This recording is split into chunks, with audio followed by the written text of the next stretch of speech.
animals from St. Francis, Kansas, a GNC packing company, and taking them all the way to Oklahoma City, where there was a plant that could break our carcasses. It was Bob Funk's plant, Express Beef, Express Ranches, had rented this facility. And we went in and we split the facility with him. He did all the break, and then we had a little retail value-added section where we cut the steaks and ground the hamburger and all that. We sold to the Hereford houses in Kansas City. We sold to the American Airlines Center, in Dallas, the big sports arena. We sold to the Texas Rangers ballpark. They served our hamburgers and our fillets, our roasted fillets, in their suites and throughout the ballpark. And so we had a pretty good business going on at that point. Well, what happened was we were offered a deal from GNC Packing Company to come to Colorado Springs, which is a whole lot better because I'm closer to home. And so we go back to Colorado Springs, and the deal was you build a plant that can break the animal from the carcass and all the way through, and we'll partner with you, essentially. And that's what we did. We came to Colorado Springs 7.5 years ago. We built Ranch Foods Direct, which has got a full carcass cooler where we can age and then bring the carcasses in and cut them up. We've got a retail store that was built on. So now I'm starting to get my connection to the consumer. And we have seen our business increase from 20 to 40% in the last year because people have seen films like Food Incorporated, and they're saying, hey, there's a better way.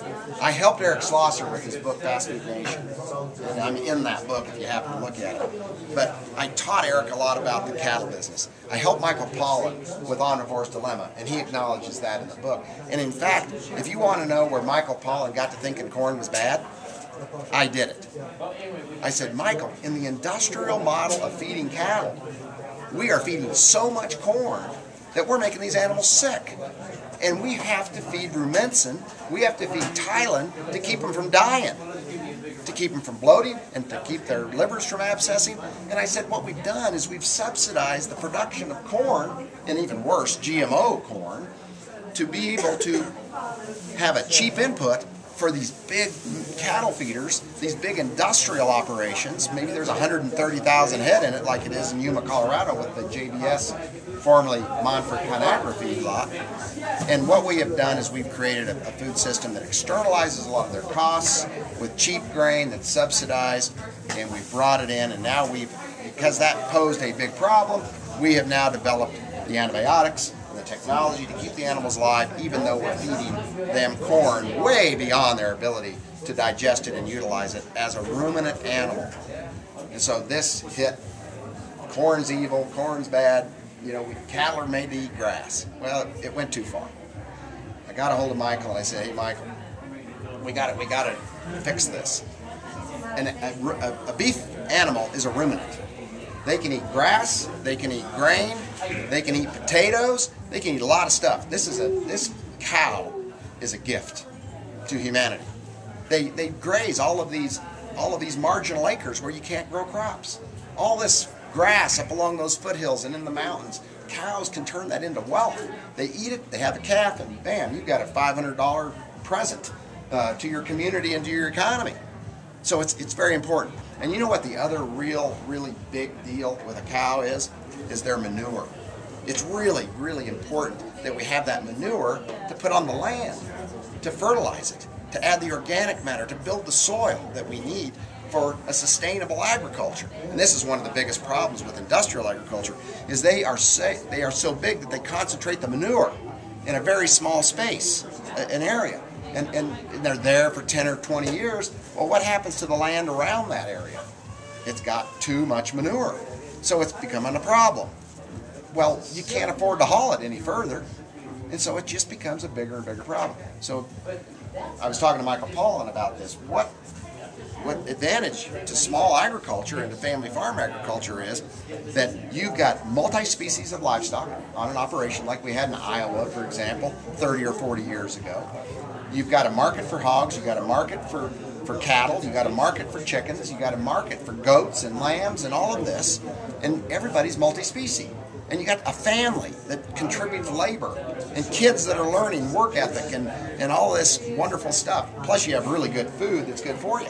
And so I was suggesting to Michael Pollan that we really need to talk about a model where we connect family farm agriculture, crop production, with livestock production. So now you have the manure from the livestock fertilizing the land. This is exactly what we have in St. Francis, Kansas. We have not put a chemical fertilizer in our land for 30 years. It's manure, and we beat everybody on our production. In fact, we've even gotten now to where in the wet normal years, we can continuous crop because our soil is so rich and it's got such great water holding capacity with the organic matter that we've built up in our soils. When you put a shovel in our ground, you dig up earthworms. When you go to the industrial farm down the road, you can't even put the shovel in the ground. It's so hard. But what's happened with these kind of fertilizers they're using, particularly anhydrous ammonia, is we kill everything in that zone where that anhydrous ammonia is applied. It kills the bacteria, it kills the worms, it kills all the microflora, and you lose your healthy soils. And so now we have soil that is dependent upon chemical fertilizers for the crop to even grow. And so we just have avoided all of that. And so with the connection now that we've got with Ranch Foods Direct and the Denver Urban Farmers Market, and more people becoming aware of the importance of eating well and knowing where your food comes from, is that opportunity to expand the business to where it becomes sustainable and starts to put money back into our community. We've now got chickens, we've now got hogs, we've got layer hens, and we're hoping to spread that around our community. If you go to our community right now and you would say to somebody, I want you to raise some hogs, they'd say, you're crazy. Why am I crazy? Because we know we can't sell them. There is no market.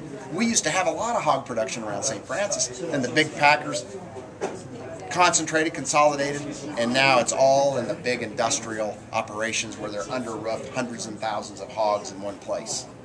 And you fly over eastern Colorado. When you go from Denver to St. Francis, you fly over these huge hog confinement operations. So what we're really about is creating an alternative to that system. It's sustainable, it's healthy, good food, good soil, and bringing families back to the land with that opportunity to prosper.